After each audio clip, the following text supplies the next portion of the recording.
KPU berbagai daerah terus mempersiapkan sejumlah hal jelang pencoblosan Pilkada Serentak 2024.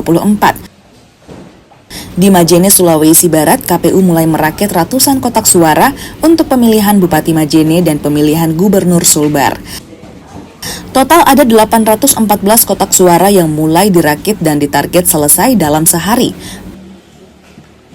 Perakitan pun melibatkan puluhan pegawai KPU setempat. Selain perakitan kotak suara, KPU Majene juga tengah melakukan persiapan penyortiran dan pelipatan surat suara dengan total hampir 261.000 surat suara. Melakukan perakitan di bidang logistik, perakitan kotak surat suara.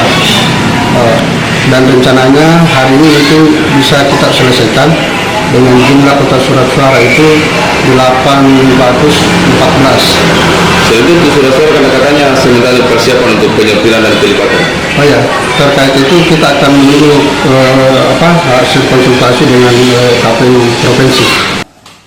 Saat ini, KPU Majene tengah berkoordinasi dengan KPU Sulbar untuk membahas pedoman teknis pelaksanaan penyortiran dan pelipatan tersebut. Edwin Arwanpitu, Kompas TV Majene, Sulawesi Barat.